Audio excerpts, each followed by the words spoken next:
ಪಾಕಿಸ್ತಾನಕ್ಕೆ big shock ಕೊಟ್ಟ ಕೇಂದ್ರ ಸರ್ಕಾರ ಸಿಂಧೂ ನದಿ ಒಪ್ಪಂದ 1960 ಸ್ಥಗಿತಗೊಳಿಸುವುದಕ್ಕೆ ನಿರ್ಧರಿಸಲಾಗಿದೆ.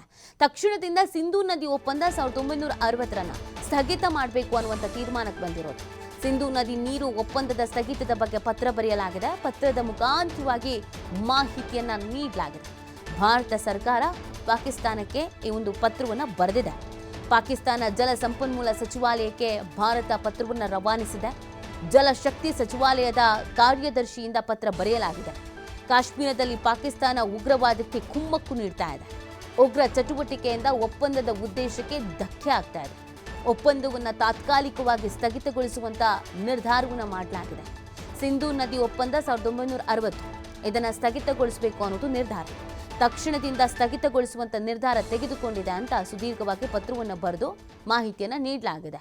ಇಲ್ಲಿ ಉಗ್ರರಿಗೆ ಕುಮ್ಮಕ್ಕು ನೀಡುವಂಥ ಕೆಲಸವನ್ನು ಮಾಡ್ತಾ ಇದ್ದೀರಾ. ಹೀಗಿರಬೇಕಾದ್ರೆ ಎರಡೂ ಕಡೆಯಲ್ಲಿ ಒಪ್ಪಂದ ಆಗಿದೆಯಲ್ಲ, ಸಿಂಧೂ ನದಿ ಒಪ್ಪಂದ, ಇದು ಈ ಕ್ಷಣದಿಂದಲೇ ನಾವು ಸ್ಥಗಿತ ಮಾಡ್ತಾ ಇದ್ದೀವಿ ಅಂತ ನೋಡಿ. ಇದನ್ನು ನಂಬಿಕೊಂಡು ಜೀವನ ಕಟ್ಕೊಂಡಿರೋದು ಪಾಕಿಸ್ತಾನದಲ್ಲಿ. ಅವರು ಕೃಷಿ ಮಾಡೋದಕ್ಕೆ, ಬೆಳೆ ಬೆಳೆಯೋದಕ್ಕೆ, ಅಲ್ಲಿನ ಜೀವನಾಡಿಯಾಗಿ ಅಲ್ಲಿನ 60% ಹಳ್ಳಿಗಳಿಗೆ ಈ ನೀರು ಬಳಕೆ ಆಗತ್ತೆ. ಇದನ್ನು ನಾವು ಸ್ಥಗಿತ ಮಾಡೋದ್ರಿಂದ ಆಗ ಅನುಭವಿಸ್ತಾರೆ, ಆ ಕಷ್ಟ ಗೊತ್ತಾಗತ್ತೆ. ಹನಿ ಹನಿ ನೀರಿಗೂ ಪರದಾಡಬೇಕಾದಂಥ ಪರಿಸ್ಥಿತಿ ಪಾಕಿಸ್ತಾನಕ್ಕೆ ಬರುತ್ತೆ. ಇಷ್ಟೆಲ್ಲ ಸಮಸ್ಯೆಗಳಿದ್ರೂ ಕೂಡ ಬೇಡದೇ ಇರೋ ಕೆಲಸ ಮಾಡ್ತಿರುವಂಥ ಪಾಕಿಸ್ತಾನಕ್ಕೆ ಒಂದು ತಕ್ಕ ಉತ್ತರ ಕೊಡಬೇಕಲ್ವಾ. ಈಗ ಆಲ್ರೆಡಿ ಆರ್ಥಿಕವಾಗಿ ಕುಗ್ಗೋಗ್ಬಿಟ್ಟಿದ್ದಾರೆ. ಆರ್ಥಿಕವಾಗಿ ಏನೂ ಇಲ್ಲದಂಥ ಪರಿಸ್ಥಿತಿಲಿ ಇದ್ದಾರೆ. ಅಭಿವೃದ್ಧಿ ಹೊಂದುವಂಥ ನಿಟ್ಟಿನಲ್ಲಿ ನಾವು ಪ್ರಯತ್ನ ಪಡ್ತಾ ಇದ್ದೀವಿ, ಅಭಿವೃದ್ಧಿ ಹೊಂದ್ತಾ ಇದ್ದೀವಿ. ಬಟ್ ಅವ್ರು ಎಲ್ಲಿದ್ದಾರೆ ಅನ್ನೋದು ಗೊತ್ತಿದ್ದು ಕೂಡ ಉಗ್ರರನ್ನು ಸಾಕುವಂಥದ್ದು, ಈ ವಿಷ ಜಂತುಗಳಿಗೆ ಹಾಲೆರಿಯುವಂಥ ಕೆಲಸವನ್ನು ಪಾಕಿಸ್ತಾನ ಮೊದಲಿನಿಂದಲೂ ಮಾಡಿಕೊಂಡೇ ಬಂದಿದೆ. ಇಲ್ಲ, ನಾವು ಆ ಥರದ ಕೆಲಸ ಮಾಡ್ತಾ ಇಲ್ಲ ಅಂತ ವಾದ ಮಾಡಿದ್ರು ಪದೇ ಪದೇ ಈ ಥರದ ಅನ್ಯಾಯ ಮಾಡೋ ಕೆಲಸವನ್ನು ಪಾಕಿಸ್ತಾನ ಮಾಡ್ಕೊಂಡು ಬಂದಿರೋದು. ಹಾಗಾಗಿ ಒಂದು ತಕ್ಕ ಉತ್ತರವನ್ನು ಕೊಡಬೇಕಾಗಿತ್ತು. ಸಿಂಧೂ ನದಿಯನ್ನು ನಂಬ್ಕೊಂಡಿದ್ದಾರೆ, ಕೃಷಿ ಮಾಡ್ತಾರೆ, ಅದರಲ್ಲಿ ಜೊತೆಗೆ ಅಲ್ಲಿನ ನೀರಿಗೆ ಬಳಕೆ ಮಾಡ್ಕೊಳ್ತಾರೆ.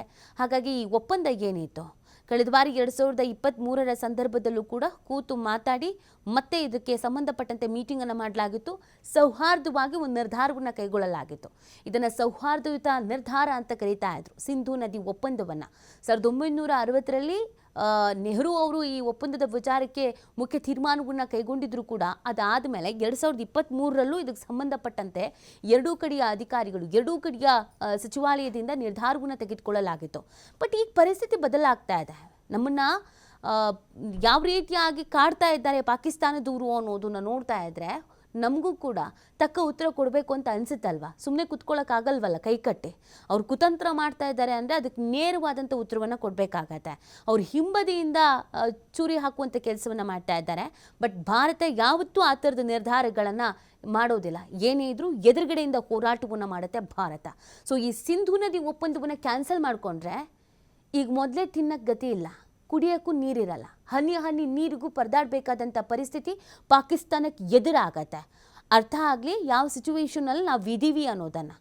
ಅಕ್ಕಪಕ್ಕದ ದೇಶಗಳು ಅಂತ ಅಂದಾಗ ಹೊಂದಾಣಿಕೆಯಿಂದ ಇರಬೇಕಾಗತ್ತೆ, ಶಾಂತಿ ಸೌಹಾರ್ದದಿಂದ ವರ್ತನೆ ಮಾಡಬೇಕಾಗತ್ತೆ. ಬಟ್ ಪಾಕಿಸ್ತಾನ ಏನು ಮಾಡ್ತಾ ಇದೆ, ಮುಖವಾಡ ಧರಿಸಿದೆ. ಮೇಲ್ನೋಟಕ್ಕೆ ಮಾತ್ರ ಶಾಂತಿಯಿಂದ ಇದ್ದೀವಿ ಅಂತ, ಬಟ್ ಕುತಂತ್ರವನ್ನು ಮಾಡೋದು ಮಾಡ್ತಾನೇ ಇದೆ. ಹಾಗಾಗಿ ಈ ಒಪ್ಪಂದವನ್ನು ಸ್ಥಗಿತ ಮಾಡಲಾಗಿದೆ ಅಂತ ಪತ್ರವನ್ನು ಬರೆದು ಪಾಕಿಸ್ತಾನಕ್ಕೆ ತಿಳಿಸಲಾಗಿದೆ.